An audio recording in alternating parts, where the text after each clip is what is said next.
tanki te ron der phani he front suspension hi 250 anung 220 nia hemi hai te hi 270 mm ron ni to ta ka bike KTM kha 200 ania ka tau na sal tu ka aluminium la pheka chu ka tau no la chuan hei hi 35 mm velin an down na tom je chu inchi khat le 1.3 inches velin hei down na hluya in chuan ma chuan helai vel nom thita chuan tlim 0.4 inch vel mo in an rear set back bok ta hemi version ma ai khan chuwang chuan a stand sitle mina dik deuh hleka hei pro version khani asi thai hi 855 tur mo kolote ani lo ni mel 891 borvel ani dai mela sang khom maya ka bike KTM na 855 mm ai khan asang ta dai ani chuan adang hi chu thil tharwak he preload rebound set na uma hei headlight thararon mangboka hei hi asan bel deuh boka 10 mm velin nge moni san bel ka hrechi alo details nitpick so khachumo chu mi om zia chu expose pa nga hi voina hey asan zia chu kat ti lei thei don le ne ka zo reng le nem kha mo asan zia chu ti zong phei chuan expose pa nga ho hi 190 mm front rear 170 ni ta ain thau zia chu hei hi 250 le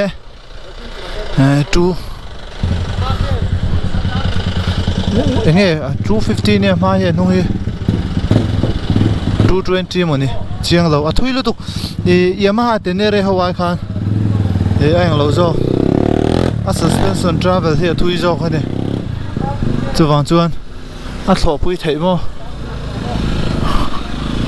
hei voina hang kan rai do na RK te huan lama ti han OPL MF ane kan diang ha midang hi chu RK le vitte hi ina rong kal veang hei E20 ho khania E20 means ethanol 20% fuel tel ho kha man thei to ta chumi chu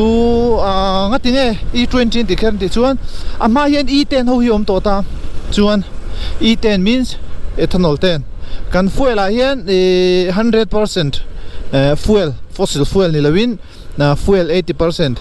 biofuel 20% to ta ni chu ethanol hi inhel na latama na performance siam zo kan ti rualin ingji na ti chedu bi ka ngai ania achan chu corrosive ang chi te gasket tiang chi vela mo chuwan chuan tu na hin inhel na omek hi pollution tlema effect ati tlem zo ka wangin India ram hian manglu ya tu na hian atum dan phei chuan E30 E40 ti vel thlenga la pu sa tu mani maro chu ka chu E20 a hian eng tik thlenge an tianga test an nei photanga chu tarang chuan aron zia akal dan chu adik chau turangai la chira khana specs khan han soi hei hi handlebar riser manghala chuan hei hi gear te chile light hi taina off theya light off thei om chun ning ka ria tun lai bai ka low beam high beam ba ka light off theya DRL chu om thota a light hi 230% 230 m nge 220% velina en phante zana khopo na ka tlan lo nangin kho chunga ka tlan china chuan a eng khop mai eng thave ta kani KTM 390 headlight ai khana eng zo a chuna dik zo a chun fu zo mase khopo na kala test lo wangin huai tak chung ka soi ngam lo chuan hei hi kan mulok du cheu chu alangin ka ria hei hi hemi ABS dual ani lawa anung hi chu ABS om lo ha la chuan hei hi tikhan antenna me wang khan off road ta ni rota chuan ABS full or off road chuan ABS an tidul set rally chuan ama ABS om lo ma se hodeu chu tia ofian angaya le je hei a hol tu chu KTM ma sa ho wang deuh khan ni chu ma thave rim chima option om hi chu anung hi chu ang kamai lo KTM a poka off ka KTM ka soitel lo thei lo wa nakina comparison te pokon la na yanga ma se hetia off in off ze le chu ho wang rang reset tha ze langai hemi hi chu shet ve mai me he chu amalam ABS ani anung chuan ABS nei lo he hi rit lu tu ke ji riat ve la ni thôn nghe ngay kia nè hey mail riết tiro puar ke huan an kal don mail riết à mail riết chu ni chen he moi chu bike test ani pa min right pu ni ber mai puar ke korean yang a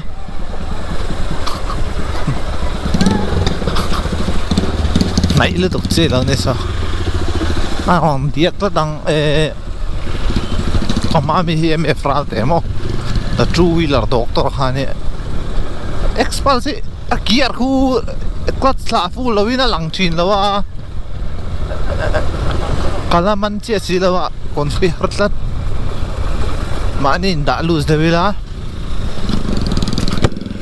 la ve rim chim ang chen nghe lạc thấy đón chút số bát đi chắc lóc không xíu rồi in cầm hút thầy lâu à ăn lâu lắm mấy rồi xem em mặc cầm hút thầy lâu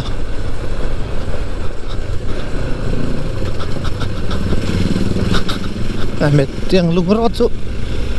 scooty này cái này nặng cái speed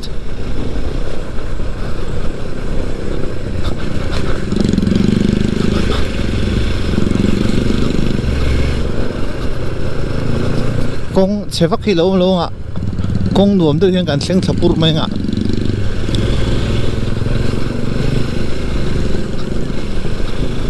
din hi zero lok tang dina che a khay a position chu kala man don lo top mai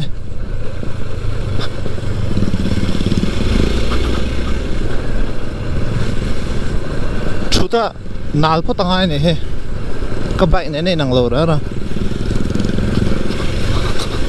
các bạn này làm gì đó mình sẽ thiềm mấy hả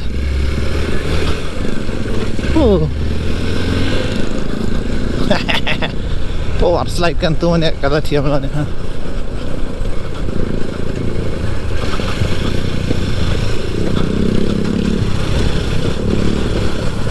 các cái đã na malu tu ka a ke hi malu tu ka chu he ta mo he ya in chikadre lin lan tung le se a positioning chu ti kang bike weight hi a center of gravity hi tlang pui thu in hemi food pack malam set a hian on da thina a cruiser a de kha chun he ti ke ba lang ma chi kha chun an ni lo a ro chu he ho tlang pui thu hi chun an ni tlang pui thina chu mi mila body balance yam don chu stance la dik thei chi lo tla soi tang khan compression le rebound set na he mala hi om ve suspension travel po athui kan tia he Yamaha tenere kan ti ho stock ai khan thui jok ani amala mi in chi so le tlem travel ne ya tenere ho khan in chi riat le 8.86 ani mo travel anh này anung làm hi tên này nên ăn về thùng ta chân chân hay làm bằng đỉnh làm hi này phải không khác khác này sư tiền sư tí vì ít lại là lâu mày nè battery không tụi nghe calma sao đâu à cái rồi cái tiền muông rồi còn châu in tụ đàn tôi làm rồi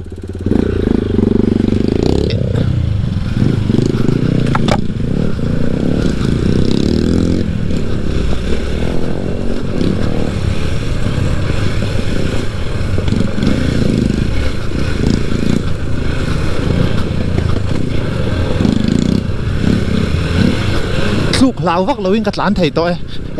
first gear chú phải liền ra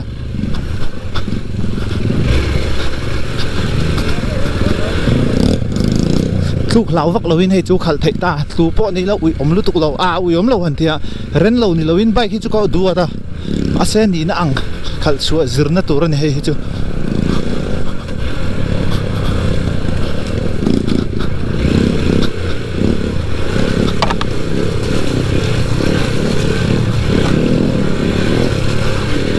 kari nain adia ka nga ma ke chuan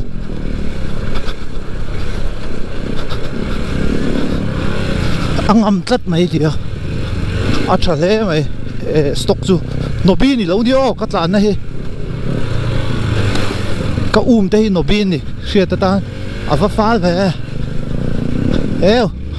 khawoi khat muan lak chuan campus ve da ngo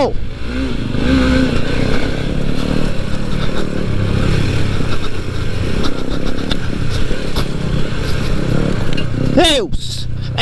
ama lian boka akal tum na chu anek ngar mai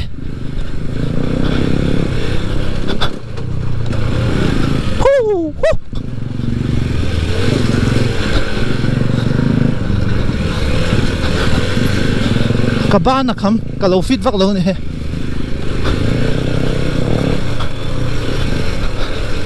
hanom chu no me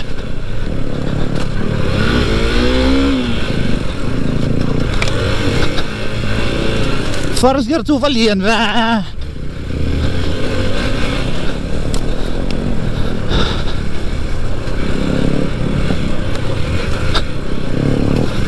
kada dingam chia lo wa ane ta ka chu mo confin na tur ha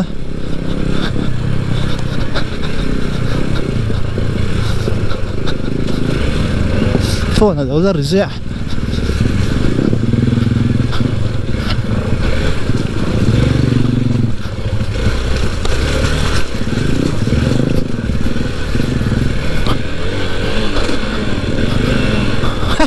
neutral ata kalut ve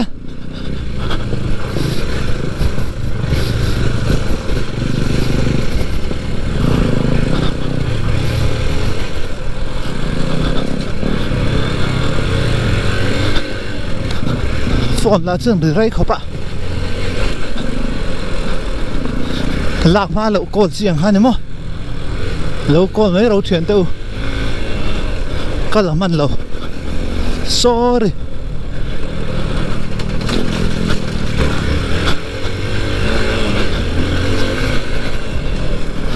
hey chu nom chu nu mo uma fe la so an kan nai thei vak bik lo uma fe la ka tia kan in rual ran an nau to zong zong hian an u wang hi ti ra kan u ve ngo ta ka u tur po ni chia lo a kan in rual thuak ang upa ani pon tlem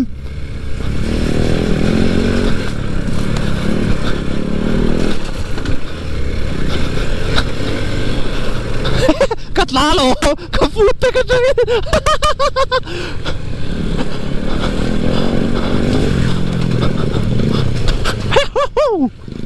hey ka rap zut sa dai kong si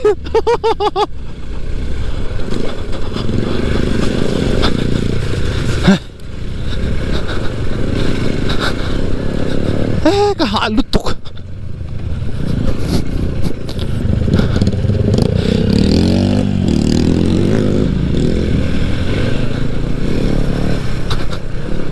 a side sensor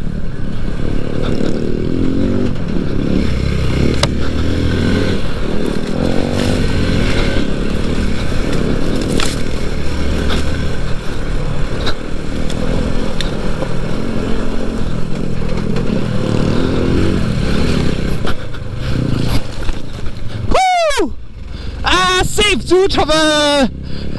khai ke tiam ni se ka thu tong a suspension chu ka ri nine thadai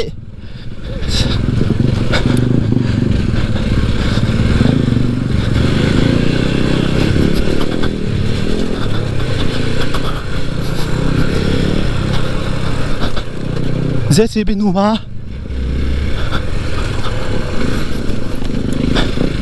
kala thiam che lo wa 21 inch control chu chuan kala ding ngam che lo din khan control ala boi jok tlat mai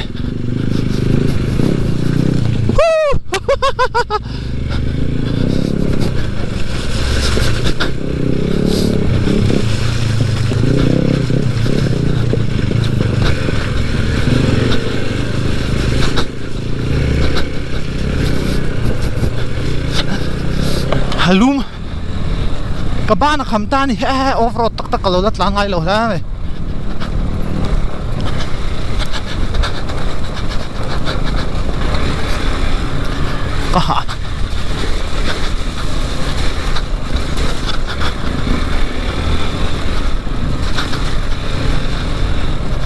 handlebar hi pro to hui chuan von trung lo tur an tiama se ani lo ke ma ni chu mo kan von he lo chuan a thep nok me ni a kong hi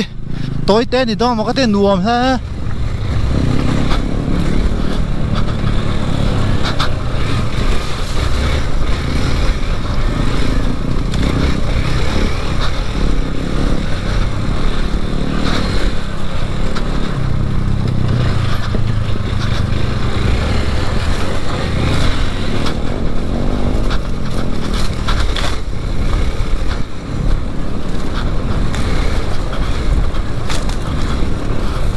kalen chen zan dik lo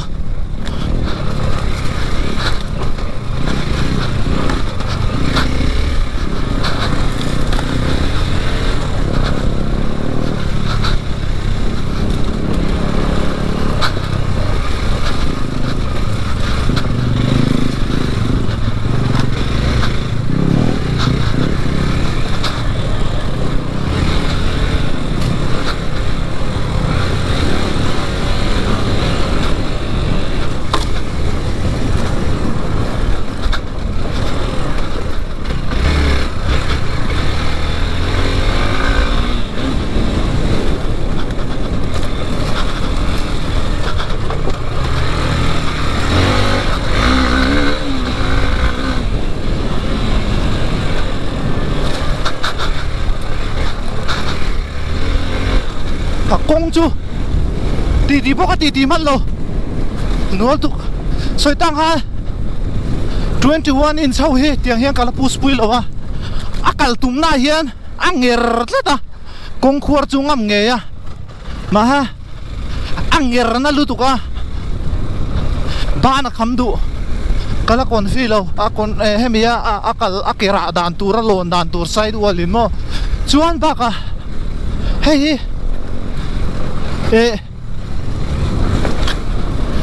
a handlebar dan hi fet bar ang kha ni lo wa he tian hey ka ba na kham lutuk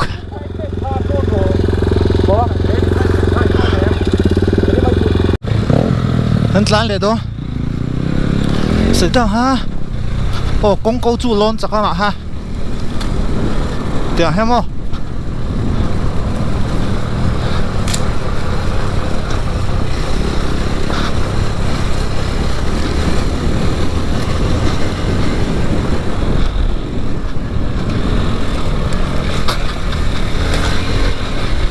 ari chu la retreatอันนี้เขาจริงอัตลันตูร์จูอันกะละอุ้มพะโลไว้คบไม่เรสเพจูฮาร์ดานตูร์จีจู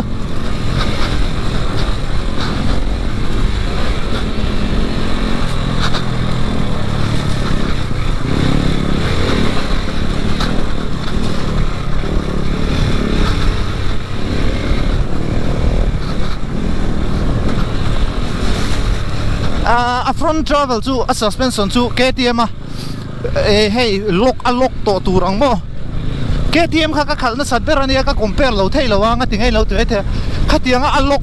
turanga nga ya kha a rebound kal lo da nem de ulak bok ne 20 clicks ka da hard enduro ka 24 vel an te ase 20 hian ka zir photanga khi ti tur kha khoi lai e tlan lon na kha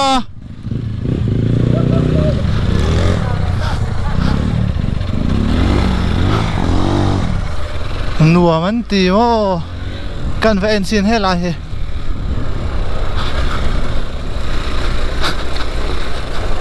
จานล้นนั่นเราตกจุ่มตอนจุ่มเราฟังว่า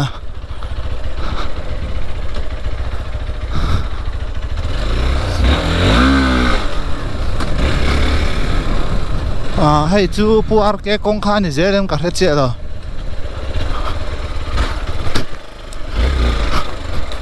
กาลฟรีทรานเทียมเจ้าแล้วนี่ฮะ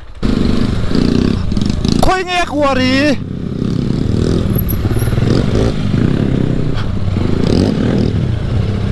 เฮ้ยส่งให้เนี่ยแม่เลย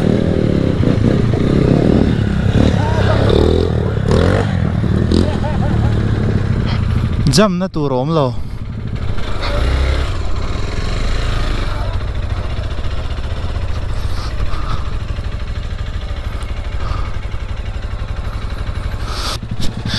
เฮ้ย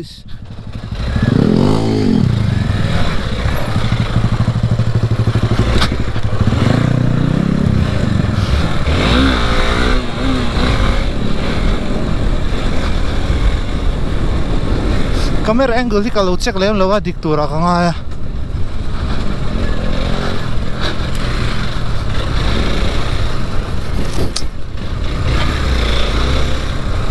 ก็จะเสียลิงกันเสียฟาร์เซียร์สุลีนแต่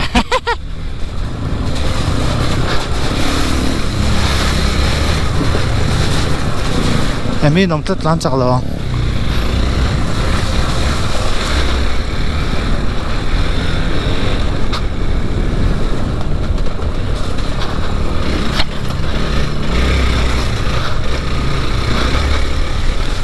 Expulse to ka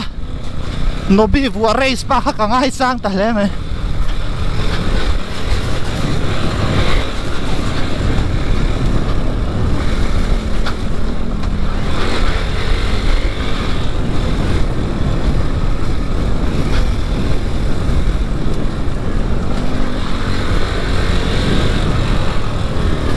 chumi ari cher chuin she phamai thaya expulse ri ni chu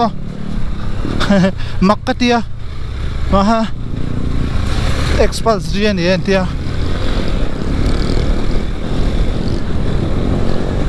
he was jam ngamol jam velo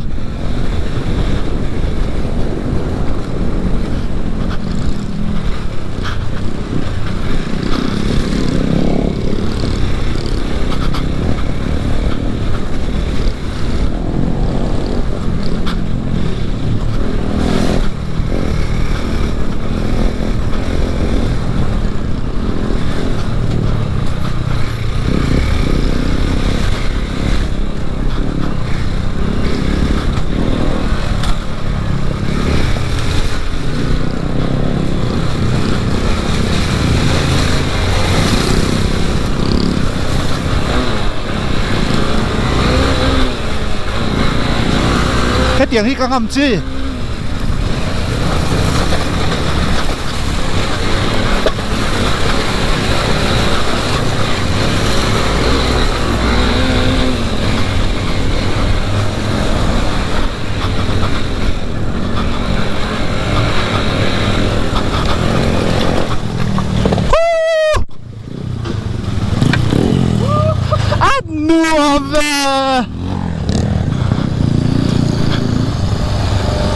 ใครหาจอลเต้ให้ปาร์แกกวารินนี่จูเหนื่อยแล้วนะเฮ้ยเฮ้ยอันเนี้ยเจสซี่บีปัดนิ่งไงปัดทุ่มอันเนี้ยเฮ้ยลุยตุยนวมโดนลุดตุกโอพีอาเอ็มเอฟอ๋อฮะกับบ้านอะโซ่นวมลุดตุกนวมลุดตุกโอ้ที่ข้างกันแท่งพอดอันนี้ใครช่วยนะซาเรียนทิปส์กับซิร์เซลละมั้งอันนี้เขาใครช่วยนะหน่วยเฮียทิปส์บินซิร์เซลละที่ข้างนวมครบไหมตาพอตังอ๋อ